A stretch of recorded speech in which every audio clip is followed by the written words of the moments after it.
In a world where it seems totally normal to listen to a podcast about the Toronto Argonauts, it's the X's and Argos podcast. Welcome to the X's and Argos post-game reaction podcast brought to you by Funny Bone Broth as the Argos drop their preseason opener 23-17 to the Ottawa Red Blacks. Ben Grant, along with JB, as always, we'll break down the game for you, tell you what you saw, and let's start it off with just getting there. This whole game for a road team, this is a huge disadvantage. It takes you out of your routine. Not only are you bringing half the number of guys, but they're flying on a plane this morning. They didn't know for sure there was going to be a game until last night. They're in Guelph this morning. They get on a plane. They get to Ottawa. Throws off your whole pregame routine. It's a bit of a mess. Like even high school teams traveling that distance are going to go a day in advance. So it just, I think right away sets a strange mood probably for the day because it's not your typical game day routine.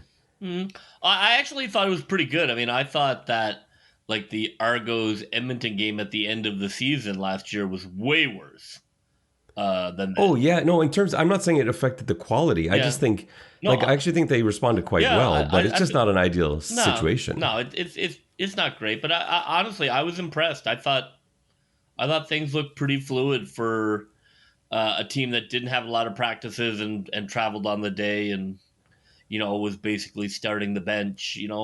I thought it looked okay. The scoreboard in the first half might disagree with you. Yeah, okay is probably a pretty low bar.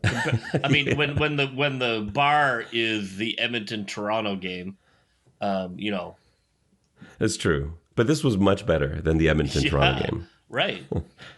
And it shouldn't be, really. Like, you look at the guys that were out there today, the guys out there for Edmonton, they were also all backups, but they were all seconds. These, we're all over the place today. So, I actually thought it was a pretty entertaining game, and it came down to the wire. It was an exciting finish. So, let's get into it a little bit. Why don't we go through sort of, some positional analysis, and we'll just sort of, talk about, what we saw from different players instead of our typical chronological breakdown, because really preseason is about talent evaluation, and we'll sort of give you what we saw. So, quarterbacks, obviously Antonio Pipkin started things off.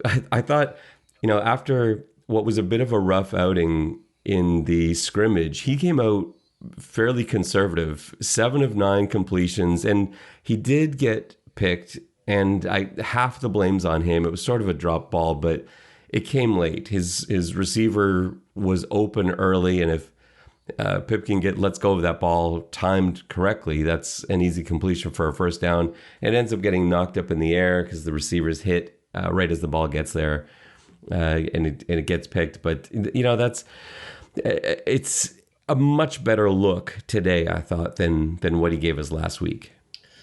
Yeah, he looked like a backup quarterback in terms of he was calm out there. He was able to run the very kind of quick and easy throws. He ran some short yardage stuff.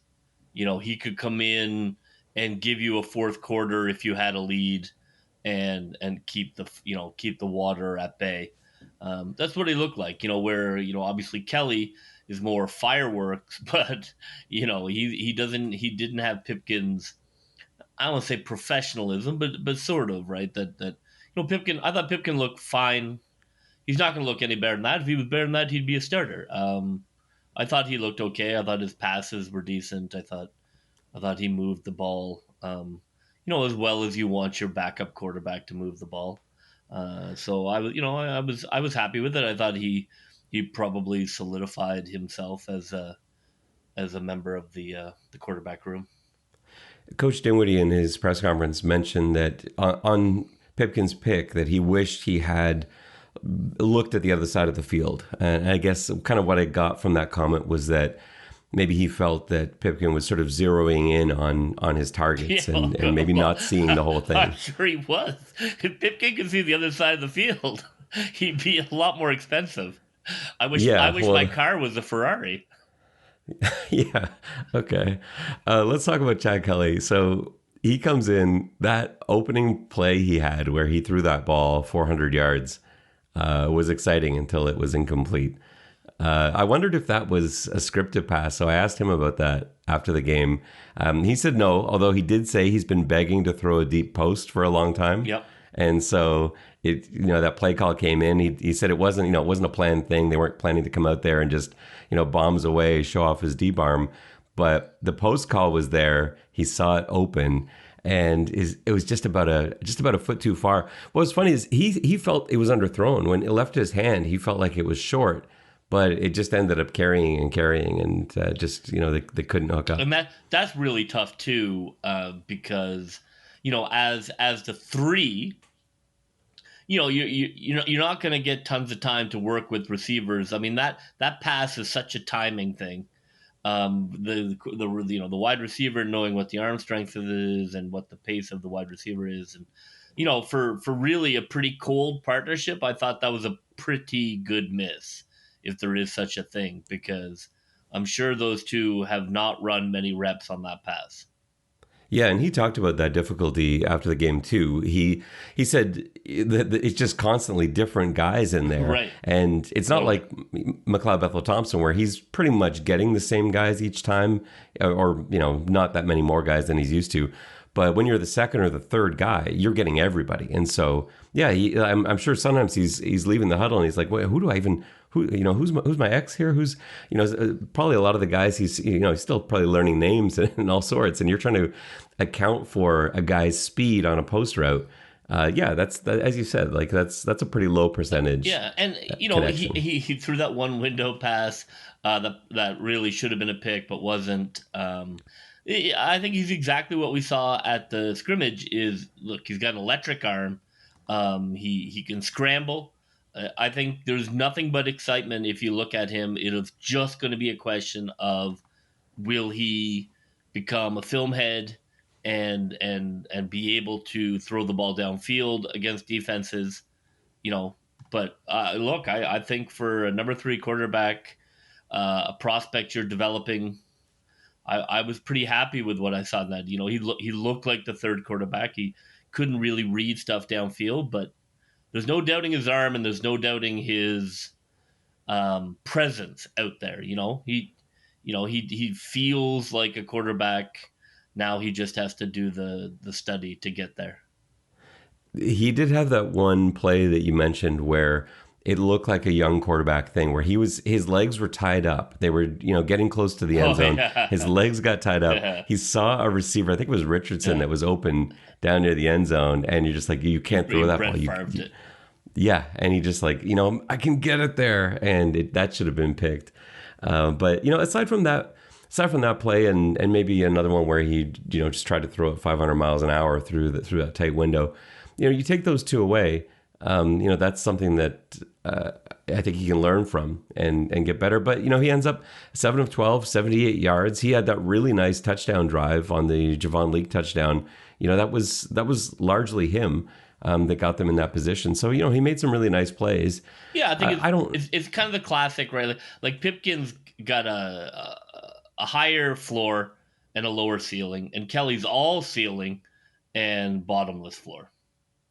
Yeah, that's the rookie thing, right? Like you can get out there as a rookie and just look like a disaster. And he would probably, he's not going to play a lot this year, but if he did, he would have, I'm sure, disastrous games and then amazing games, because he's got such a wide range, that really low floor and really high ceiling that you see from a skilled rookie. But yeah, I love what we have in that. They've got to be happy. I mean, I think they have to be happy. He looks the part. There's no two ways about it. And he used his legs pretty well. There was one, although he took a pretty big hit. I think it was on that long run that he had, the 12-yard run. And then there was a couple plays later down near the Argos end zone where it looked like he was going to take off again. And then he saw a linebacker and just decided to sort of flick throw it instead. Probably gets an extra couple yards if he keeps it. But I think that was a smart decision at that stage. So that's something he'll learn as well. Let's keep going with the offense. We'll look at the line a little bit. I was surprised, although Coach Dinwiddie had a pretty good explanation for it. I was surprised to see the Argos first-round draft pick, Gregor Mckellar, getting playing time on both the right and left side. And really starting the game as basically starting as a right guard, going up against Cleon Lang, who just ran circles around him, unfortunately. But that's what's going to happen when you're a rookie and you go up against Cleon Lang. You're going to get beat, and then he has to play the second half as the left guard. It's just a lot to ask for a rookie in his very first preseason game. But when I asked Coach Dinwiddie about it, he's like, "Look, this is what I've got to work with. They don't, they're not traveling with everybody. They've got a dress roster there." And he's like, "Philip Blake's not going to play very much, and so I can't play him the whole game. So I'm going to have to, once Blake comes out, I got to move Mckellar back to the other side." And so that's basically what happened, and that's why he was playing both sides of the line and playing. I think he played the whole game. So he didn't look good in the first half. Very rough start. And then I thought he looked way more comfortable on the left side, which makes sense. He was a left tackle. And I think he was more comfortable, and he wasn't going up against Cleon Lang, which will make anyone look terrible when you're going up against Cleon Lang. But yeah, he had some terrible whiffs. He got caught sort of reaching and lunging early in that first half. And I wasn't so sure, but I felt way better about his game after the second half. There wasn't anything else on the line that really shocked me, other than I had kind of hoped we'd get better play from the tackles. Just looking at Ivy and Tate, guys that have some experience, I really don't feel that good about the O-line depth right now. I thought Justin Lawrence looked great at center. I'm not worried at all about him. But you know what this makes me realize is how lucky the Argos were, and I guess it's not luck. It's you got to credit Vince Magri and the scouting staff for this. But Peter Nicastro last year had no preseason games, and he's a rookie, and he steps in there starting in day one and was among the best of the linemen all season long. And you realize when you watch, like, Gregor Mckellar is going to be a good player, and I'm not worried about him long term. But you see what happened to him today in what would have been the equivalent of the Calgary game last year with Nicastro playing. You realize just how ahead of all other rookies Nicastro was last year, and why he was runner-up for Rookie of the Year, because he was outstanding. And there should be a learning curve, and we're seeing Mckellar go through that. Yeah, I'm excited. I mean, I think that it means that they're really, I think they're really, I don't say excited again. I mean, I think they're really encouraged by the raw talent that he shows. They even though it's a preseason game, the fact they're getting him reps out there, so they're getting film for him, means that they feel like there's really something there to work on. And and they're going to get film. They're going to be able to break down film with him, and that's a really big, I think, sign of approval for the rookie that they want the film to work with him instead of just watch the game and we'll let you know down the road. Yeah, and if you look at the other side of the ball, like Zach Pelios, who was drafted by Ottawa in the first round, second overall. So he's going ahead of Mckellar. He was third string guard on the Red Blacks, and that's more typical of what you would expect from a rookie. And so it just, the fact that, like you're saying, the fact that they've got him out there playing the whole game, playing both sides of the line, tells you that they have a lot of faith in this player. So he's obviously shown them enough in camp where they're like, you know what, this guy can handle it. Yeah, he's going to make mistakes, but he can handle it mentally. He's going to learn from it. He's not going to get discouraged and shut down or shell-shocked or anything from this. It's going to be good for him, and he'll get back there and watch the tape. I wish he were available to the media after the game, because I would have liked to ask him about the experience. But maybe that's something that we can do in the coming week. But yeah, just the fact that he's out there and you compare that to what other rookies are doing, I think that says probably all you need to know. Receivers were they're all over the map today. My takeaways were mostly negative. We didn't see a lot of receivers making huge plays. The leading receiver in terms of yards, AJ Richardson, 2 catches for 42 yards with a long of 34, that deep ball.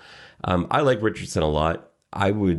For me, just evaluating this, I would have Richardson and Wright on this team no matter what. I really like what I got from them. Demonte Coxey had a decent game. He had a couple catches.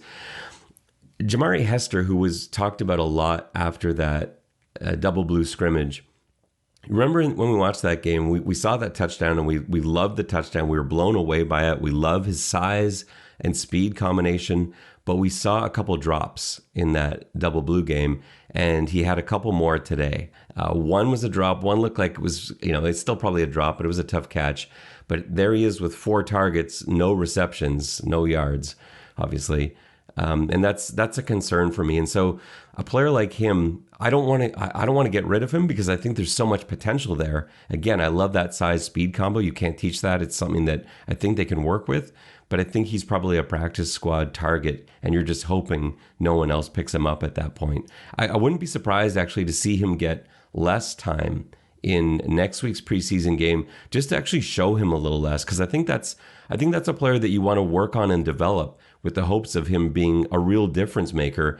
And those plays, that touchdown pass from McLeod Bethel-Thompson that we saw in the scrimmage, becomes more the norm rather than the drops and the missed targets. Anyone else stand out to you receiver wise? No, they probably don't have much of the playbook in, and you're dealing with your 2 and 3 quarterback, so it's tough to bang on them too much. I just didn't see much in terms of like speed and cuts. Like nobody popped. Like it would have been nice to see that. I can't bang on them too much because there are obviously a lot of other factors that go into it for wide receivers. I agree. I think he's going to be a real problem because I don't think they're going to be able to sneak him onto the practice squad. It's tough, and they've got a lot of guys like that. Garbage teams out there, like there's garbage teams out there that will definitely take him. But can you keep him? I don't know. I think that's going to be one of the toughest questions at camp. Is do you cut a guy who doesn't have the ceiling, again back to that, of him, but is a professional wide receiver and is going to get the job done? That's going to be a tough conversation because I don't think that they're going to be able to get him onto the practice squad because I think somebody's going to look at the same thing and they're not going to have as good a room, and they're going to be like, yeah, we'll take him as our 8th wide receiver. Yeah, there are a bunch of guys too, like Chandler Worthy. I don't know what to do with him, either as a receiver or a returner. He's so fast, but it doesn't translate onto the field somehow, and I don't know why that is. When he was returning a punt and was trying to get to the outside and just couldn't get there, and I don't know why he can't, because I know the speed that he can run at, and you see him move in practice on air. It just doesn't seem to. Yeah, the return game was a 0 today too. Now again, they probably don't have anything in. They probably haven't done much install, so I'll give that a pass till the next game. But I would love to see a little something from the return game. Yeah, well, let's just jump to the return game now, since you transitioned to it out of nowhere. Let's just trying to keep the show going. Try to keep the show moving. That's okay. I thought you were getting bogged down on the weeds there. No, that's probably true. So the number of guys they put out there, they're obviously searching for a returner, and Coach Dinwiddie had mentioned that after the game. They're really looking for someone to go and win that job. It was tough today, though, because they really didn't have opportunities to show what they can do. Part of it was Ottawa had really good coverage, and talking to Javon Leake after the game, I asked him about how frustrating is it when you're trying to show off what you can do as a returner, but as soon as you get the ball, there's 8 guys standing within 5 yards of you waiting to tackle you.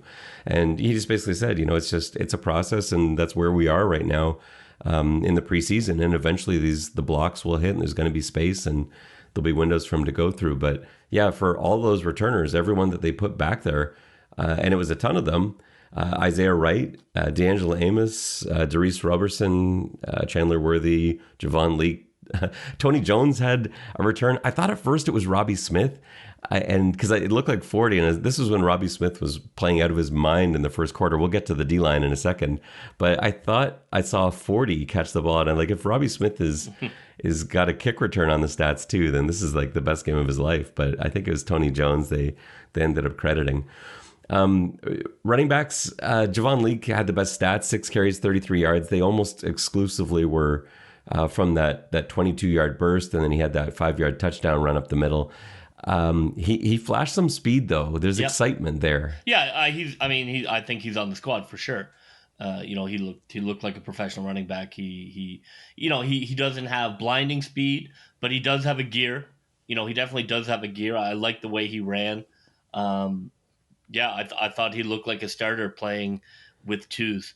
So I think that's great. I think he's probably, in my mind, he's probably number 2 on the depth chart. And the knock on him at Maryland was that he really didn't run much up the middle, but running up the middle in the CFL is very different from running up the middle when you're in the NFL. And that's why he didn't make NFL squads.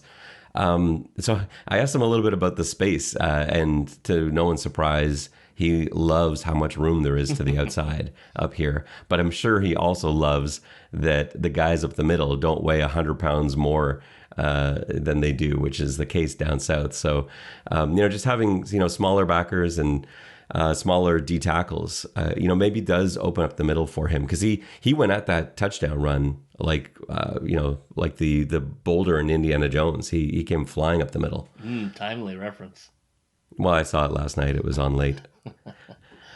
Let's transition to the defensive side of the ball. What do you think of the D-line? It was a pretty stacked D-line for considering like all the seconds, thirds, fourths that were lining up on the offense. That D-line was almost a starting unit out there. Well, I think that they're curious to see what they have. Look, the first quarter looked great. Like you say, I thought that Robbie Smith flashed for sure. He quick twitch around the outside. A couple of times he almost got home.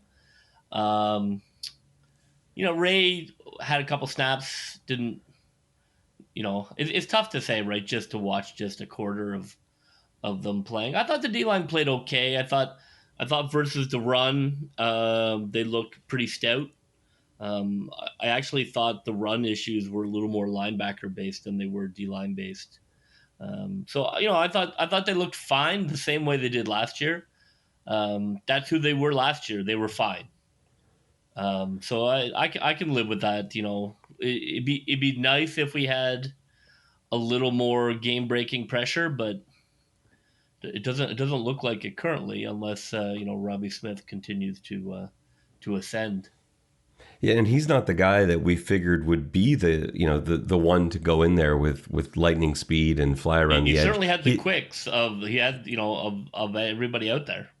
Yeah, and he had that. I can't remember the lineman that was out there for number 69 for Ottawa. I can't remember who it was out there, but he was in his head because he'd come around the outside so fast that he started hard stepping to the outside. Smith took an inside lane and almost had another sack. He's got to finish those. And that was unfortunately one of the stories for the defense today, was that they couldn't tackle. They just couldn't finish tackles. There were so many broken tackles, extra yards from missed tackles from Ottawa today. And it was guys that you don't really expect that from. Like we said, Smith missed a couple. Almost every linebacker missed a tackle at some point. Deku had a bit of a rough series there, missing some tackles. So, that's something that you'd like to see clean up, but that's also what happens in the first preseason game. There's a lot of rust, and these guys haven't been tackling in practice. And so this is really their first shot at live tackling in months. And so, yeah, it looked rusty. And we've talked about it. Like, after Mwamba, like, it's a bit of a drop-off. Not a bit. It's a sort of coastal shelf. So, it is an area that isn't as strong. So, like, when you don't have Mwamba out there, like, there definitely is a bit of a gap there in the middle. Yeah, like I thought Sheldon and Jones were fine, but I kind of was expecting a bit more from Jones, and I think I probably got to take it a bit easier on him. Sorry, I got to specify Jonathan Jones because we got two Joneses playing linebacker. So Jonathan Jones playing in middle linebacker. He's fairly recently signed, so it's probably harsh to be really critical of him, but he looked like he was just sort of doing his job, which is sort of that's kind of what we said on the last podcast. Like, that's his thing, is that he's a guy that doesn't make a lot of mistakes. He goes in there, he's dependable, he does his job. But I kind of wanted a little bit more difference maker from him, and I thought we would see that. Maybe we see that next week when he gets a bit more comfortable, because he hasn't been up here that long. And Brady Sheldon, I didn't think he jumped off the page either. He was fine though. Like they played well, but you're right, it's just not the same as, obviously, when we saw Wynton McManus and Enoch Mwamba, those two are stars. And while Hoyt, I thought, had a pretty good game, we just didn't get too much from anybody else. And the thing is, Hoyt really looks great on specials. Yeah, he does. And we know Hoyt's obviously going to be on the game day roster just for his special teams play alone. But we saw he got into the games last year quite a lot because there were so many injuries. So we know he can play linebacker, ideally the will spot. I know he was forced into some middle linebacker time last year, that's just not what he is. But he can play wherever. He's so valuable on specials. So, he's obviously on the roster. But I wanted to see more from some of these other guys at linebacker. It's pretty nice seeing Edwards at Sam. He looked like Great. Edwards. Yeah, that's it. He looked like first half season Edwards from last year. Yeah. No, he's ready to go. And we're still waiting to hear on the suspension. It's still listed as 6 games, but I guess we'll hear. I can't believe it'll stay at 6. I think I don't think it will either. I think it's calmed. Honestly, I think it's calmed down. I think that. But why haven't we heard yet? Like, the appeal has got to have occurred by now, right? Nah, who knows? I mean, they were doing CBA stuff, and I think it's going to be back down to 3. I don't think. I thought 6 was heavy-handed. I get it's a very sensitive topic with sports leagues for a variety of reasons that we can get into at some point someday. That's an off-season pod topic, I think. But I think that it's going to be rolled back to 3. I think 6 was too much for what happened. And D'Angelo Amos was backing him up. He got a lot of time today. He looked okay, but I think I'd sort of put his game with maybe ahead of what I saw from Sheldon and Jones. I think there were real moments for Amos where you saw athletically what he can bring, but there's just got to be a bit more familiarity, and that will come. I think Amos is on the team. I don't think there's any question about that, actually, but he needs a little bit more time. I do think that's the position for him, though. The question is, are they going to be comfortable enough to put him in there starting when Edwards is suspended? Or is it going to be someone like Robertson Daniel who comes in instead? So I guess that's what we'll have to wait and see. The DBs were kind of hit and miss. There were some big hits, though. Let's talk about the positives. I thought McFadden looked fantastic today. That pick that he had was all brains. So they're playing cover 3 cuts. So basically the deep 3 are the safety and the 2 halfbacks. The corners have flats. And so on that play, McFadden is dropping because he's watching the flats, but there's no threat to the flats. And so he drops for a little bit, hands off his receiver to deep 3rd, and then is trying to find work for himself because there's still nobody threatening in the flats. He sees the receiver coming across to his side of the field, and he knows exactly where that ball is going, undercuts it. It's just a really smart football play, a nice athletic catch, and he made a little bit of a run after that. So, but that wasn't it. Like, he had play after play today. I thought he looked like, between he and Peters, I think they were the best 2 DBs out there. I don't think there's any question about that. I was wondering, though, Peters was out there a long time, and I asked him after the game if he was surprised about how much play, because he was still out there in the 4th quarter. I asked him if he was surprised about that. He said no, but the way he said no made me kind of think that maybe this wasn't a hard no. I don't know. He did say that his positional coach mentioned to him before the game, like, you better be ready for a lot of snaps, just like heads up. So from that standpoint, he wasn't surprised. But he was a starter all last year. It's just, I think it's a bit strange to have him still in the game at that point, especially when you've got, you're trying Tiggy Sanko out at corner. He had a bit of a rough time at corner. I just don't think he's a corner. I think he's a halfback or a safety. I don't think he's a corner. He struggled out there a little bit. But you got Boateng, and you could take a look at Sanko. It's just preseason. I don't know why you have Peters out there. But then right as I was tweeting about that, Peters had that gorgeous pick 6. And so I guess that's why you have Peters out there. But that was a beautiful play. Yeah, and one of the things they actually talked on the broadcast, which is interesting too, is, with the hash, we've been talking a lot about the boundary side and how field side and how that changes, your will and what you can do over there. But the fact that the boundary side is bigger is also a really interesting challenge for the secondary. You're not really in a phone booth anymore. Yeah, and he actually said that it makes it much easier for the boundary. So from a defensive back standpoint, because remember, it's so fast in the boundary. Everything's so much quicker in the boundary in the old CFL because you're so close to that receiver. The quarterback's throwing the ball 10 yards. And so it just gets whipped in there and everything's just so immediate. Not only do you have the fastest guy out there, but you've got the quarterback throwing barely any distance to him. And what he said after the game was that he just found it so much slower. And so on that route, I asked him if he was, was it off coverage or was he baiting? He basically said, yeah, I was baiting. It's a young quarterback who's suddenly throwing a lot further than he's used to. And so he's basically leaving his receiver open, ready to charge in to close that space. And like he said, he had all the time in the world to do it because suddenly that's a much further throw. And you're right, we didn't talk about that at all. We've just been focused on the field side in this. And we've talked a little bit about the halfback's responsibilities and the Sam backer's responsibilities. But yeah, it's interesting that it makes, you don't need the same sort of shutdown style boundary corner that you did in the old setup. Yeah, it'll be interesting how it challenges quarterbacks too. Those are different throws. So you're gonna, it may, for those who kind of rely on the boundary because maybe their arm's not there, I think it's going to expose some people because you're going to be asked to make different throws than you used to. So they weren't making that wide field throw anyways. So they didn't lose that, but now their boundary throw is going to be, a harder throw. So I'm really curious to see how the quarterbacks adapt to it.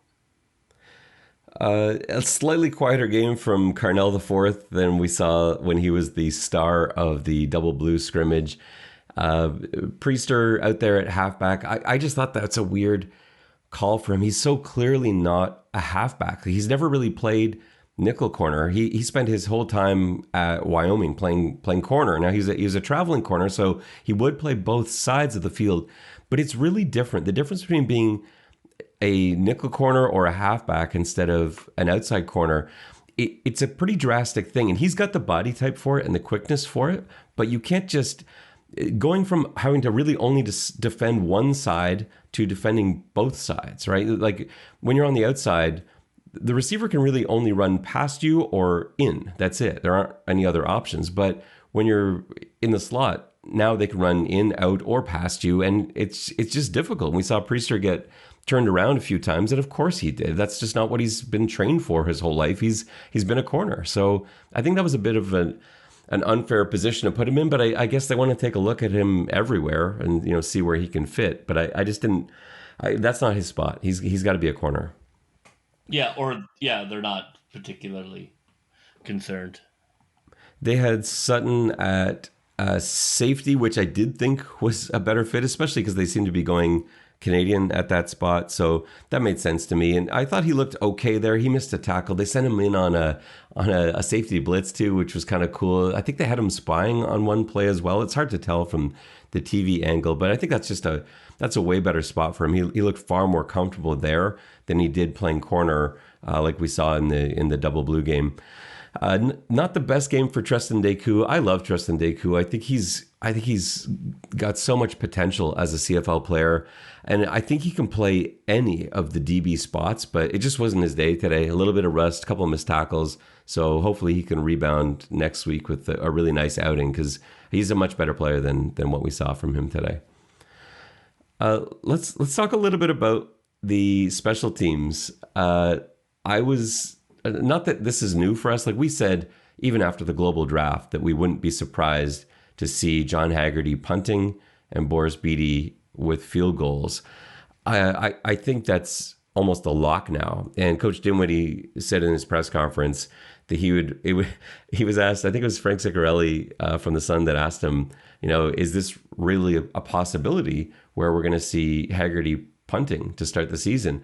And Dinwiddie's response was basically that he would be a fool not to at this point. So that sounds sort of like almost a lock to me. And I don't see how you can disagree with that, because his statistics are amazing. His punts today, he ended up with 9 punts for 387 yards. Now, I will say, you do not want your punter punting for 387 yards in a game. That usually means things aren't going well. But the fact that he's averaging 53 yards a punt, he had a long of 64. There were a string of like 4 punts in a row that were over 50. And then how about that one that went a mile and bounced out at the 1 yard line? He's just got so much accuracy. He's the punter, right? Yeah, I think he probably finished out Sato today. I can't imagine they're going to keep all 3. Yeah, he looked good. He looked excellent, and that, of course, that was an all-time corner punt. I think he's on the team for sure. I think they will keep Sato for the practice squad. He connected on his field goal today, and I think you almost need to, because the thing is, you don't want to be in a situation last year where we saw so many teams struggling to find a kicker. They're just not easy to find. And if you do have an injury to Boris Bede, you want to bring in Toshiki Sato at that point to kick and still have Haggerty punting. And so I just think it's too risky to lose him. So, I thought he looked good today. He went out there and did his job, and I would expect him to be on the practice squad. And I think we're going to see Haggerty dressing on game day as the punter. JB, let's talk about those last 3 minutes. So it got exciting at the end there. Argos are up 3. I asked Coach Dinwiddie about the strategy, because you've obviously got a plan for how many reps you want guys, when you want guys coming in. And I just sort of asked him, as a competitor, if there's a switch that gets flipped late in the game, under a few minutes to go, do you switch from player evaluation to, hey, let's win this game? And his response was no, you don't. And his answer instead was, you stick with your script, but you expect the young guys that you have in at that stage of the game to execute. And he was clearly disappointed in the players that were out there for not executing. I think, similar to my earlier Ferrari comment, I get that as a coach. You don't want to drop off when you roll in 3s and 4s. And you can say that, as a coach, that's what you're demanding. But, they're 3s and 4s for a reason.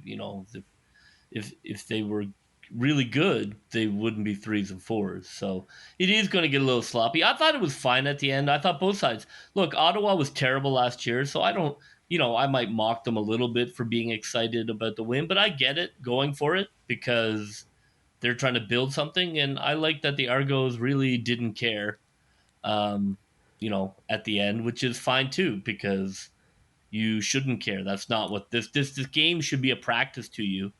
If you're a Grey Cup contender, the score should be absolutely immaterial.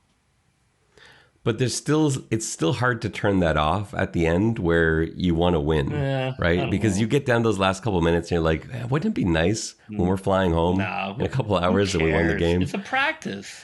I know you say that, but when I don't know, I don't know. You've been through exhibition games before, preseason games before. Yep. When it comes down to the wire and you're close at the end, you just sometimes you want to get that win. But I think he did the right thing, because I don't think you can.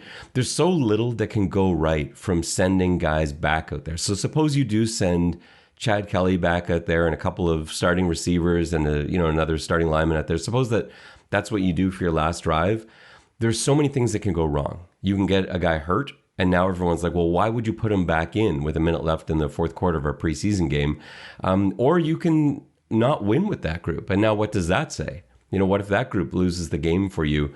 That's much worse. So there's the only one thing that can go right there is that they're perfect and you win the game. No, it's good. I would have been disgusted if they had brought players on to win. That's Loserville. That's where Ottawa's living. Like, if you're a terrible franchise, get your wins where you can get them. I'm all for it. But, man, if you're not a loser franchise, you shouldn't care even 10 seconds about what the score is. So what do you want to see next week from the preseason game? It's technically at home. The game's in Guelph. We'll do a preview as we lead up to this week. But just based off of today, what do you think the coaching staff is going to come up with when they kind of look through their game film, come up with a new plan? Obviously, the roster is going to be a little bit lighter going into next week. There are going to be some cut downs. Do you plan now for let's see the starters, or are you coming into this still unsure about those seconds and whatever thirds are still remaining? I would have starters to have.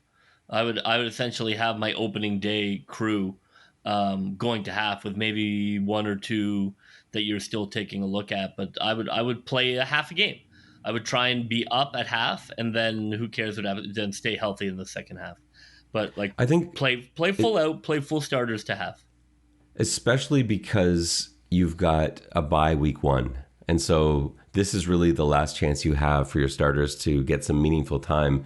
And yeah, I agree with you. I think they probably come out of this with some ideas. They got some really good film on some guys that they probably had question marks about. And so, I think some of these decisions are going to be a little easier going forward. But you've still got a half to play with if you need to. I agree with you. I think you put your starters out there for the first half next week. I think that's your plan. And I think you really come up with a solid game plan, like more than what they had today. And I'm not criticizing what they had today. I think that's what you have to do. There wasn't, it was a pretty vanilla offense and defense. There wasn't a lot going on. They ran some split coverage and, had a safety blitz here and there. But for the most part, it was, they were playing off, especially early on. There was a lot of cushion that they were giving Ottawa. And, I think maybe next week you just crank it up a little bit. Maybe you send a little bit more heat. Maybe you throw some exotic stuff just to kind of see, how these guys can handle it. And you go almost full out for that half. And then you can sort of sit back and see what some of those roster battles, how those are going to sort themselves out. So that's what I would expect, I guess, for next week. Are you worried at all about the missed tackles? No, I'm not worried. I'm not worried about anything in this game. What do you mean you're not worried about anything? I just don't think it's like.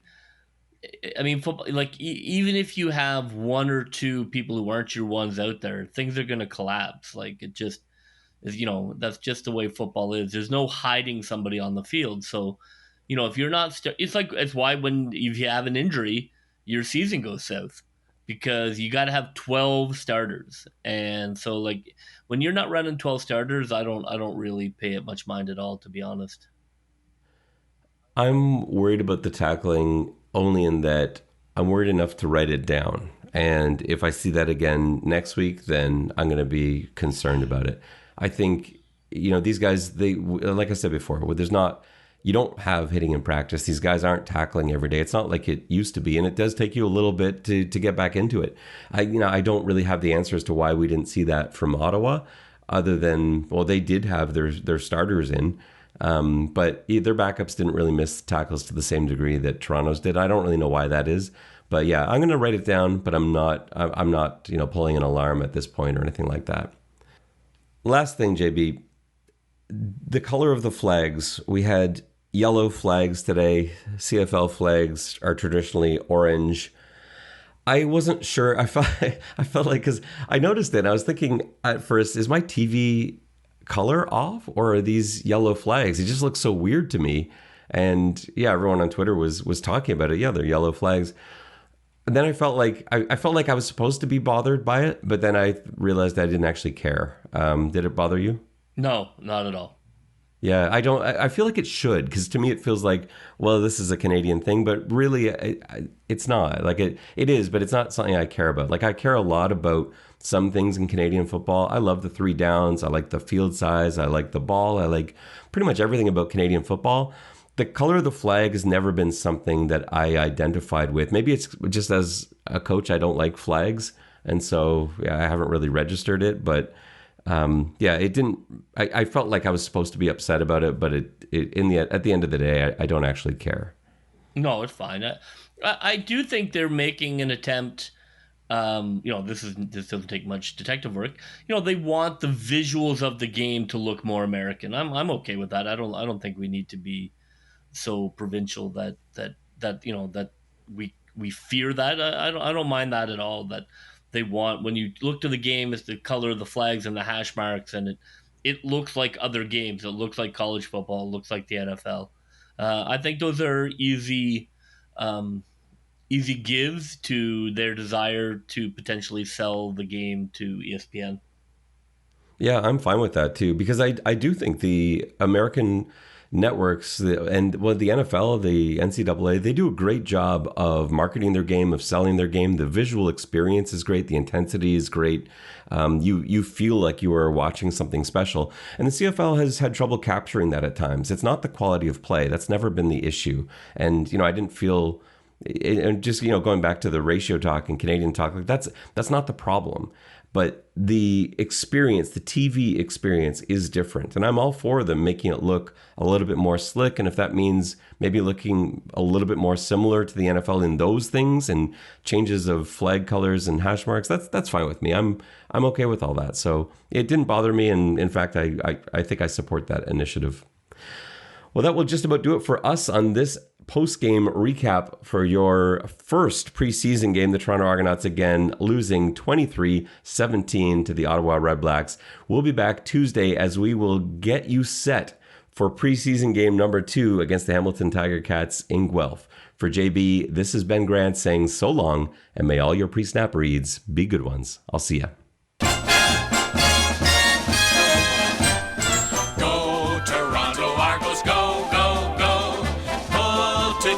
Fight the foe, foe, foe.